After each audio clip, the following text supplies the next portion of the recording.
Boa noite a todos que nos acompanham pela internet. Nós louvamos a Deus por esta bendita oportunidade. Nós, do lado de cá, a equipe que organiza essa transmissão, e todos vocês de onde estão, o centro é Cristo, nós estamos cultuando o nosso Rei e ouviremos agora a sua palavra, o que Ele tem para os nossos corações. Que a graça e a paz do nosso Senhor estejam em cada um dos nossos corações. Eu lhe convido a abrir as Escrituras Sagradas no Salmo 84. Leremos mais uma vez a palavra do nosso Deus no Saltério, um salmo que nos é muito familiar, muito provavelmente você já o leu uma porção de vezes, e pedimos ao Senhor nesta ocasião que Ele, pela sua palavra que é viva e eficaz, traga novidade às nossas vidas, fale contundentemente ao nosso coração. Acompanhe de modo reverente aí onde você se encontra a leitura da palavra do nosso Deus. O Salmo 84 nos diz assim: Quão amáveis são os teus tabernáculos, Senhor dos exércitos! A minha alma suspira e desfalece pelos átrios do Senhor. O meu coração e a minha carne exultam pelo Deus vivo. O pardal encontrou casa, e a andorinha ninho para si, onde acolha os seus filhotes. Eu, os teus altares, Senhor dos exércitos, Rei meu e Deus meu. Bem-aventurados os que habitam em tua casa, louvam-te perpetuamente. Bem-aventurado o homem cuja força está em ti, em cujo coração se encontram os caminhos aplanados, o qual, passando pelo vale árido, faz dele um manancial, de bênçãos o cobre a primeira chuva. Vão indo de força em força, cada um deles aparece diante de Deus em Sião. Senhor, Deus dos exércitos, escuta minha oração, presta ouvidos, ó Deus de Jacó. Olha, ó Deus, escudo nosso, e contempla o rosto do teu ungido. Pois um dia nos teus átrios vale mais que 1000. Prefiro estar à porta da casa do meu Deus a permanecer nas tendas da perversidade. Porque o Senhor Deus é sol e escudo, o Senhor dá graça e glória, nenhum bem sonega aos que andam retamente. Ó Senhor dos exércitos, feliz o homem que em ti confia. Amém. A palavra do Senhor, e pela sua misericórdia, por sua abundante graça, nós esperamos que Ele fale a cada um dos nossos corações. Meus amados irmãos e irmãs, todos vocês que nos acompanham pela internet, no atual momento, a campanha Fique em Casa pode se tornar um objeto interessante de reflexão. Podemos pensar em sua virtude e eficácia, ao mesmo tempo que podemos pensar sobre sua ineficácia e prejuízos que a acompanham. Infelizmente, eu preciso colocar aqui em letras garrafais que não estou nem de um lado nem do outro. Não abraço posturas, pensamentos, atos desse ou daquele governante. Não sou nenhum alienado que desacredita na pandemia causada pela Covid-19. Eu não sou insensível às mortes e ao sofrimento daqueles que foram afetados por essa enfermidade direta ou indiretamente. Sou apenas alguém que procura escutar a palavra do Senhor, aquilo que as Sagradas Escrituras nos falam sobre camadas mais profundas, sobre aquilo que pode acontecer em nosso coração diante do cenário atual. É possível que com o confinamento tiremos boas práticas. Primeiro, despertemos para a inovação no modo como servimos ao Senhor. Segundo, pode ser que tenhamos à mão agora recursos para fazermos uma propagação mais eficiente do Evangelho por meios virtuais, coisa que nossa igreja não fazia anteriormente, de modo particular. Terceiro, pode ser que atendamos os anseios dos tempos pós-modernos, adequando-nos às inovações da atualidade. Quarto, pode ser que percebamos que agora os equipamentos tecnológicos, como os celulares, os tablets, não são mais inoportunos para o culto. Agora o pastor não dá mais bronca por causa do celular no culto. Ele, ao contrário, pede para que você use o celular para cultuar ao Senhor, como exemplifica o momento em que nós estamos aqui. Mas é possível também que com o confinamento surjam péssimas práticas. Primeiro, que nos desacostumemos a sair de casa para vir ao templo, para cultuarmos ao Senhor em assembleias públicas. Segundo, pode ser que tenhamos uma interrupção naquela atenção que tínhamos treinado há anos para ouvirmos um longo sermão. Terceiro, pode ser que quem não gostava de cultos virtuais passe a adotar esse modelo e se esquecer completamente da relevância de estarmos juntos para adorarmos o Senhor. Quarto, pode ser que o número de desigrejados aumente exponencialmente, sendo turbinado pelo confinamento. Quinto, pode ser que o mundo tenha encontrado uma forma sutil e humana de fechar templos e sugerir formas de cultos diversas e com o nosso consentimento. Você pode aumentar essas duas listas como bem entender. Em linhas gerais, falando diretamente a nós, povo do Senhor, pode ser que fiquemos em casa e não tenhamos mais saudade da casa. Se o salmista estivesse como nós, enfrentando uma situação como a nossa, permitam-me imaginar isso, ele estaria em casa, mas com muita saudade da casa. O Salmo 84 nos fala sobre alguém que tem saudade da casa.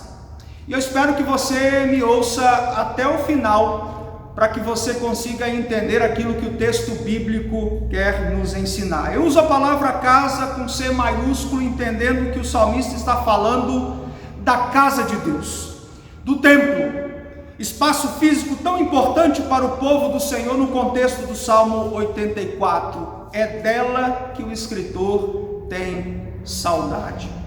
E esse é o tema do sermão desta ocasião. Em casa, com saudade da casa. Mas por que o salmista tem saudade da casa de Deus, do templo? Nós temos algumas lições no texto de hoje. O salmista tem saudade da casa de Deus, porque, em primeiro lugar, ela é referência de sentido. Ele tem saudade da casa de Deus, porque ela é referência de sentido. Isso está do verso 1 ao verso número 4. Antes, porém, eu quero partilhar com vocês algumas informações sobre o Salmo 84. Nós não sabemos ao certo qual o contexto do Salmo 84. A que cenário específico ele se refere no tempo e no espaço. Ao que tudo indica, dada a referência que nós encontramos no verso número 9 ao ungido, ele se reporta a um contexto anterior ao período exílico. A autoria do salmo é atribuída aos filhos de Corá. O Matthew Henry, um puritano do passado, defende que ele foi escrito por Davi. Nós não sabemos ao certo, não temos provas categóricas para definir a autoria. Até agora assumimos então a autoria do Salmo 84, reconhecendo os filhos de Corá como os seus autores. O Salmo nos reporta a imagem do tabernáculo, inicialmente, mas a maneira como nós encontramos no texto algumas referências, os termos utilizados, é muito mais apropriado nós considerarmos que o salmista está falando acerca do templo. Ele fala em tabernáculos, no plural, verso 1, átrios do Senhor, verso 2, tua casa, verso 4, casa do meu Deus, verso 10, são termos utilizados mais preferencialmente ao templo. É possível que o Salmo 84 tenha sido utilizado pelos peregrinos que o cantavam ao chegarem às portas do templo em Jerusalém para as festividades específicas. Só para trazer algumas informações bem gerais a respeito do Salmo 84. Vamos ao verso número 1. Quão amáveis são os teus tabernáculos, Senhor dos exércitos. O salmista começa demonstrando o seu anseio pela casa de Deus e utiliza a palavra amáveis para descrever a profundidade do seu sentimento. Ele ama o lugar onde se encontra com Deus. No final do verso 1, nós temos uma forma de se referir ao Senhor que é Senhor dos exércitos, provavelmente para destacar o poder daquele a quem o salmista serve. Isso é muito importante para compreendermos aquilo que está sendo veiculado pelo salmista no Salmo 84. Verso 2: a minha alma suspira e desfalece pelos átrios do Senhor, o meu coração e a minha carne exultam pelo Deus vivo. A casa de Deus é tão importante para o salmista que ele afirma a desnutrição que sente no corpo e na alma por ter privação desse lugar por alguma razão. Ele está faminto pela presença de Deus, e a presença de Deus é desfrutada na casa de Deus, no templo. Portanto, ele tem saudade, uma saudade muito profunda dessa casa. Versículo 3: o pardal encontrou casa, e a andorinha ninho para si, onde acolha os seus filhotes, eu, os teus altares, Senhor dos exércitos. O salmista menciona aqui lugares encontrados para habitação. Ele menciona o pardal, que procura habitar na cidade, em casas, em templos. A andorinha, que tem também o seu lugar próprio para a sua habitação, o seu ninho.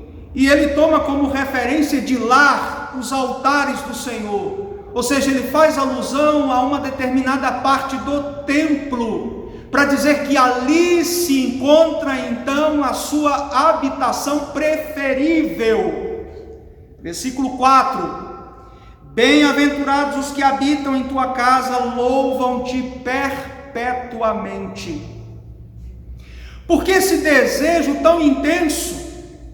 Por que o salmista se expressa dessa maneira, colocando aqui a casa de Deus como uma necessidade para o seu corpo e para a sua alma? O salmista chama de felizes aqueles que podem estar ali na casa de Deus constantemente. Eles podem louvar o Senhor incessantemente.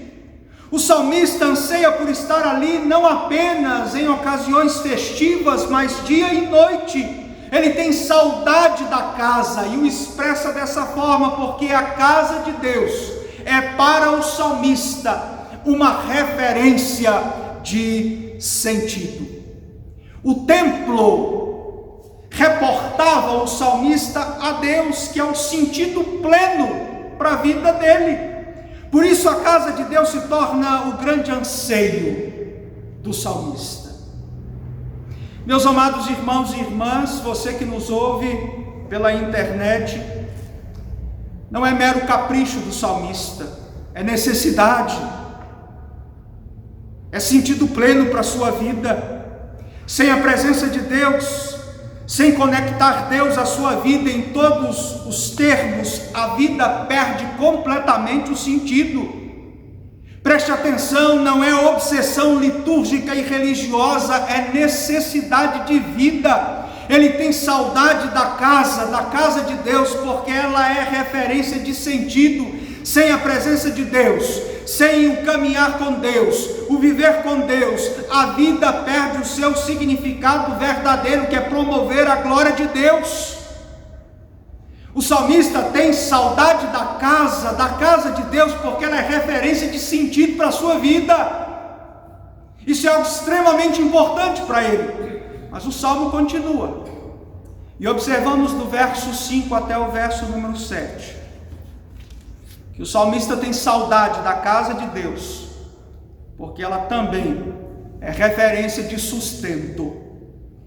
A casa de Deus para o salmista, de acordo com o Salmo 84, é referência de sentido, verso 1 ao 4, mas é também referência de sustento, versos 5 ao 7. Verso 5: Bem-aventurado o homem cuja força está em ti, em cujo coração se encontram os caminhos aplanados. O salmista continua aqui felicitando o homem que habita a casa de Deus. Esse habitante não é um mero religioso dedicado, é aquele que reconhece que sua força está em Deus, que trilha caminhos adequados por causa de Deus. O sustento do homem que procura viver para agradar a Deus é o próprio Deus. A presença de Deus, pelo acesso à casa de Deus, sustenta o homem, sustenta o salmista. Verso número 6: O qual passando pelo vale árido faz dele um manancial de bênçãos, o cobre a primeira chuva. O salmo apresenta aqui a imagem do vale árido, do deserto. Esse ambiente é bem conhecido pelos judeus. Essa imagem lhes falava fortemente ao coração. É uma imagem do passado demasiado significativa. Deus sustentou o seu povo no deserto. A presença de Deus, irmãos e irmãs, a casa de Deus, é referência de sustento para o homem que nele confia. O Senhor transforma a percepção do deserto em virtude de seu sustento, cuidado. Por causa do sustento de Deus, da provisão do Senhor, o deserto é transformado em manancial. O sustento de Deus é extremamente expresso aqui nesse salmo. Versículo 7: Vão indo de força em força, cada um deles aparece diante de Deus em Sião.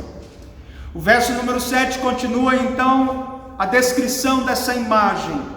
Os servos sustentados por Deus, a razão pela qual vão indo de força em força, e eles se apresentam diante de Deus. Ou seja, o salmista está dizendo que o povo de Deus chega ao destino final porque foi sustentado pelo seu Senhor. A casa de Deus é referência para o salmista de sustento. O salmista não se vê sustentado verdadeiramente de nenhuma outra forma.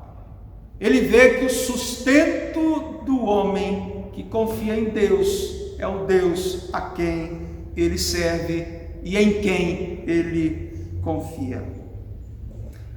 O Salmo nos faz relembrar de uma pergunta que nós encontramos em inúmeros outros exemplos no Saltério. Uma pergunta bem trivial, mas que redireciona completamente a nossa vida.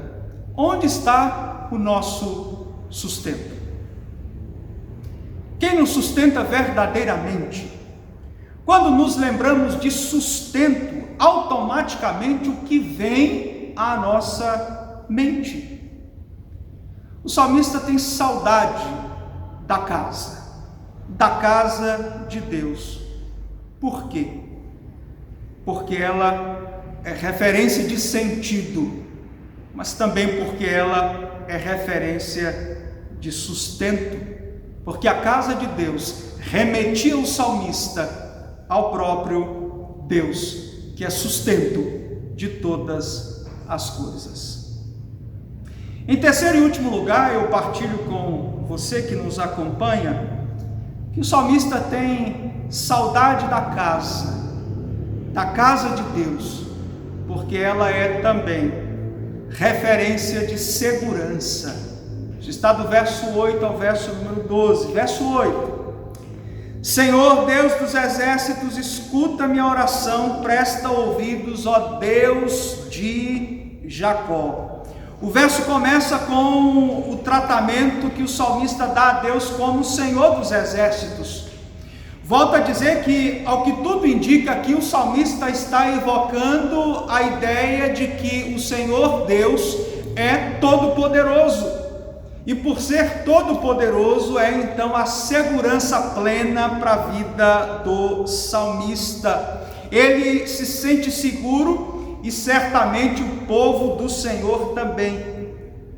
É justamente ao Senhor dos exércitos que o salmista dirige então a sua oração. O Deus de Jacó, o Deus da aliança, ele escuta então o clamor do orante. Se ele vai responder em conformidade do pedido de quem suplica, é uma outra coisa, mas o salmista sabe que o Senhor, Deus dos exércitos, ele então é a sua plena segurança. Versículo 9: Olha, ó Deus, escudo nosso, e contempla o rosto do teu ungido. O salmista diz que o Senhor é escudo, um dos itens da batalha, e por isso então esse símbolo reforça o uso que o salmista faz da forma de tratamento dirigida ao Senhor como Senhor dos exércitos.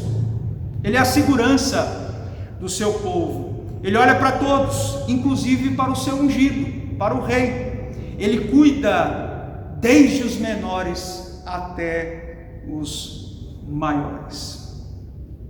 Versículo 10: Pois um dia nos teus átrios vale mais que 1000. Prefiro estar à porta da casa do meu Deus a permanecer nas tendas da perversidade. Meus irmãos, aqui o salmista torna de maneira novamente direta a dizer que é melhor passar um dia na presença do Senhor, na casa de Deus, do que em 1000 outros lugares. Ele prefere estar no limiar da porta, ele prefere ser o porteiro do templo, a estar em 1000 outros lugares que proliferam a perversidade. O genuíno manancial para o salmista é o Senhor Deus, é a sua presença, portanto a casa de Deus, de onde ele tem muita saudade. Versículo 11: Porque o Senhor Deus é sol e escudo, o Senhor dá graça e glória, nenhum bem sonega aos que andam retamente. O Senhor é fonte de luz, o Senhor é segurança, não é trevas, é escudo. O Senhor dá graça e glória, não sonega bens aos que andam retamente. A casa de Deus, portanto, irmãos e irmãs, é referência de segurança. O povo desfruta de segurança, é isso que o salmista está aqui construindo para nós, caminhando então para o final do Salmo 84, versículo 12, para finalizar: Ó Senhor dos exércitos, feliz o homem que em ti confia. A conclusão do Salmo reforça então a ideia de segurança. A forma de tratamento portentosa aparece aqui novamente: Senhor dos exércitos. O povo de Deus está seguro. É feliz o homem que confia no Senhor dos exércitos. Eu tive a oportunidade de ler neste final de semana um livro do filósofo esloveno chamado Slavoj Žižek. É um pensador de esquerda, um especialista em Karl Marx e Jacques Lacan, psicanalista também, e que defende um determinado tipo de comunismo. O seu livro, lançado recentemente, escrito nesse contexto de pandemia, se chama Pandemia, Covid-19 e a Reinvenção do Comunismo. É um livro interessante, sob vários aspectos, que eu não os tornarei públicos aqui, pela exiguidade do tempo e pela ocasião, mas contribuiu muito para esse cenário. E ele então, o Zizek, diz que nós estamos nos aproximando de um estado de guerra, um estado de guerra médica. Ora, ninguém melhor para nos proteger em uma guerra, seja ela qual for, do que o Senhor dos Exércitos. Ele é o nosso Senhor, Ele é o nosso protetor, Ele é a nossa segurança. A casa de Deus é referência de segurança para o salmista, conforme nós observamos aqui, e por isso ele tem muita saudade da casa de Deus, do templo, do lugar onde ele então entra em comunhão com o Senhor e desfruta da presença dele. Essas são algumas razões que eu encontro no texto bíblico de hoje, que me faz pensar que o salmista, se estivesse em um cenário como o nosso, ele estaria em casa, mas com muita saudade da casa de Deus, da presença de Deus. Preste atenção, eu caminho agora para a conclusão do sermão de hoje. Nós estamos em casa,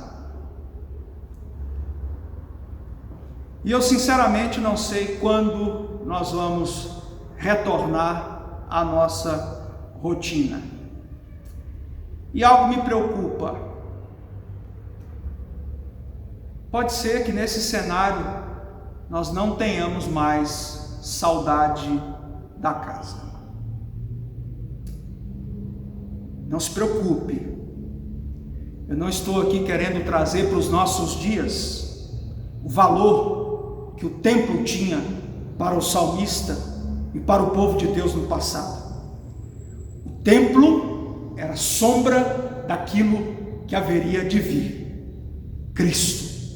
Cristo veio, as sombras se desfizeram. É por isso que nós não damos valor excessivo ao templo, à edificação que nos dá comodidade ao adorarmos o Senhor comunitariamente. A nossa herança reformada não nos dirige para a suntuosidade do templo. Não o ornamos com ouro, com prata, utensílios luxuosos. O templo, numa perspectiva reformada, deve ser austero e simples. Os únicos símbolos que nós usamos no culto público é água, pão e vinho. É verdade que a igreja do Senhor o serviu em cavernas, esconderijos, casas, debaixo de árvores e por aí vai. Pastor, me dirá alguém, nós não precisamos do templo, a quarentena não nos afeta em nada. Eu espero que o confinamento não afete o nosso coração. A nossa confissão de fé de Westminster é bem clara ao tratar do culto religioso e do domingo. O texto confessional diz assim: agora, sobre o evangelho, nem a oração, nem qualquer outro ato do culto religioso é restrito a um certo lugar, nem se torna aceitável por causa do lugar em que se ofereça ou para o qual se dirija. Mas Deus deve ser adorado em todo lugar, em espírito e em verdade, tanto em família, diariamente, e em secreto, estando cada um sozinho. É o que nós estamos fazendo. É o que nós estamos fazendo nesse período de confinamento. Mas a confissão continua. Como também, mais solenemente, em assembleias públicas que não devem ser descuidadas, nem voluntariamente desprezadas, nem abandonadas, sempre que Deus, pela sua providência, proporcione ocasião. Meu irmão e minha irmã, a assembleia solene, pública, ela não deve ser descuidada, negligenciada. A igreja, mesmo não estando em um templo, não deixava de se reunir, é verdade, sem dúvida alguma. Essa reunião deve acontecer, mesmo não tendo um templo para nos abrigar, ou que possamos nos reunir. Mas o desinteresse em se reunir também sempre existiu. Os desigrejados, pastor, já faziam a opção por um cardápio muito vasto exposto lá na internet. Isso é sabido de todos nós. Concordo com você plenamente. Concordo com você que nós podemos adorar o Senhor em casa. É isso que o texto confessional está dizendo. Eu concordo que nós podemos adorar o Senhor sozinhos, no isolamento, auto-isolamento. É verdade que a igreja do Senhor o serviu e o adorou em diversos momentos da história, em vários lugares, não necessariamente em um templo, com um número avantajado de pessoas. Meus amados irmãos e irmãs, o que eu peço ao Senhor é que não deixe que o atual cenário se torne uma alavanca para despertar um desejo em cada um de nós de desmerecermos as assembleias solenes e públicas. O salmista tinha um templo que representava a presença de Deus, referência para ele de sentido, de sustento e de segurança. A sombra passou. Hoje o povo de Deus tem Cristo, o Deus encarnado que padeceu, ressuscitou e está à destra de Deus Pai Todo-Poderoso, de onde há de vir outra vez para julgar vivos e mortos. Cristo para nós é a referência de sentido, de sustento e de segurança, não o templo. Eu não tenho dúvidas disso. Mas não nos esqueçamos de que somos o corpo de Cristo, o edifício bem ajustado, que somos chamados a viver em união, de que não podemos deixar de congregar, como o autor aos Hebreus nos orienta.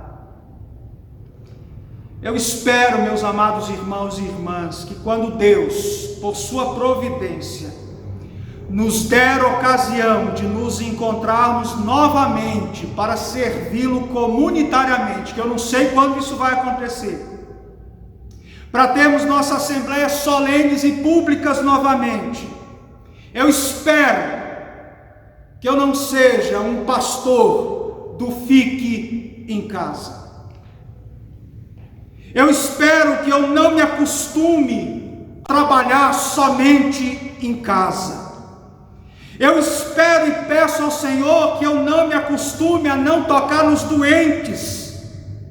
Eu peço ao Senhor e espero que eu não fique distante das pessoas, do menor risco de contágio, de seja lá o que for.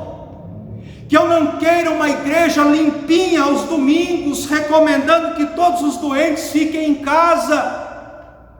Eu espero que eu não incentive os cansados a ficarem em casa.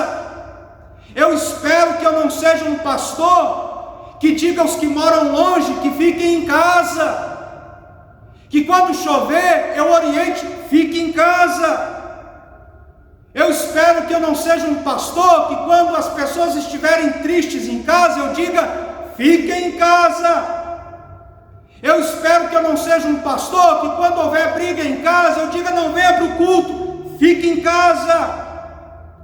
Eu espero que eu não seja um pastor que quando não houver dinheiro eu não diga para as pessoas, fiquem em casa. Quando não tiverem carro para vir à igreja, fiquem em casa. Você pode adorar a Deus em casa e servi-lo em casa. Eu espero, meus irmãos e irmãs, que o governo não se acostume a dizer para a igreja ficar em casa e adorar a Deus de acordo com as regras de um decreto pagão. Eu espero que nós não invertamos a ordem das palavras de Pedro. Importa antes obedecer aos homens do que a Deus. Você pode ter uma série de refutações. Sei de tudo isso. Deus é soberano. Usou governadores pagãos, imperadores, chamou-os de seus ministros, pastores, servos, para o cumprimento de sua vontade. Sei de tudo isso. A questão não é essa. A questão é o nosso coração. É como está o nosso coração, como o nosso coração vai reagir no pós-pandemia, pós-confinamento. Cristo é o centro. Ou aqui nesse espaço, no edifício, no templo, ou em casa. Cristo é o centro. E por isso eu peço nesta ocasião que Ele, Senhor da igreja, continue animando sua igreja e não nos deixe desanimar. Na sexta-feira, a presidente da SAF, irmã Magali, na nossa reunião de oração, pontuou algo muito importante. Um dos pedidos da irmã Magali foi que os pastores não desanimassem, que a igreja não desanimasse nesse cenário, que nós não nos acomodemos. Isso me impactou bastante.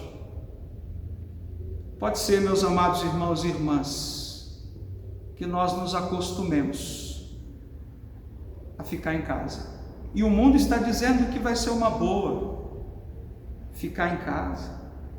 Você vai ficar mais perto da sua esposa, você vai ficar mais perto dos seus filhos. Agora você vai poder acompanhar os seus filhos nos estudos mais de perto. Você vai poder ter as refeições todas em casa, vai trabalhar em casa, pode até trabalhar de pijama. Que coisa maravilhosa ficar em casa! Seria muito maravilhoso se não fôssemos quem nós somos: pecadores, rebeldes. Nós, igreja, o povo do Senhor, pecadores regenerados, mas ainda pecadores que precisam lutar contra um restinho de corrupção que ainda há no nosso coração. Melhor lugar não é nossa casa. O melhor lugar é estarmos no centro da vontade do Senhor. É procurarmos servir o nosso Senhor. Eu sei, tudo que você está pensando, não é sobre isso que eu estou falando. Não quero discutir lado A ou B, perspectiva assim ou assado. Eu quero que a palavra do Senhor incomode o nosso coração e trate a nossa vida. Como estará o nosso coração? Como está agora e como estará o nosso coração? Eu espero que nós estejamos sempre sedentos por servirmos o nosso Senhor e desejosos de estarmos juntamente com o povo nessa experiência comunitária que é a igreja. A igreja do Senhor, ela é verdade. Em tempos de crise, se reunia em cavernas, em casas, em esconderijos, mas o corpo estava junto. Isso é muito importante para nós. Que o Senhor nos conforte, nos console, que o Senhor da igreja não deixe esse corpo fragmentado, que logo, logo Ele nos devolva a alegria das assembleias solenes e públicas, que estejamos juntos adorando o nosso Senhor e não à distância. Eu espero que você esteja em casa, mas com muita saudade da casa, de estarmos aqui juntos, com esse templo cheio do povo de Deus, desejoso por adorar como corpo, esse edifício bem ajustado nas nossas assembleias públicas. Que Deus trate o nosso coração e nos abençoe. Vamos orar? Ó Deus, em nome de Cristo, lhe agradecemos pela sua palavra, Senhor, que mostra o mais profundo do nosso coração, nos confronta, Senhor, e muitas vezes ficamos acomodados a uma situação e achamos, ó Deus, que ela será benéfica, mas a sua palavra chama a nossa atenção para observarmos camadas mais profundas, problemas, ó Deus, que estão por trás do óbvio, por trás daquilo que nos é apresentado. Trate o nosso coração, Senhor. Nós queremos servir o seu Filho amado Jesus. Estejamos aqui reunidos ou solitariamente em casa, confinados, isolados, ó Deus, trate-nos, Senhor, e não deixe que do nosso coração fuja o desejo de lhe servir, de lhe adorar, e que jamais, ó Deus, passe pelo nosso coração desejo de ficarmos distantes do congregar, longe uns dos outros. Ó Pai, no nome de Cristo, trate a nossa vida, o nosso coração, anime a sua igreja nesse tempo. Ajude-nos, ó Deus, a caminhar avante, a seguirmos obedecendo a sua palavra, no nome santo e poderoso de Jesus é a nossa oração. Amém, Senhor.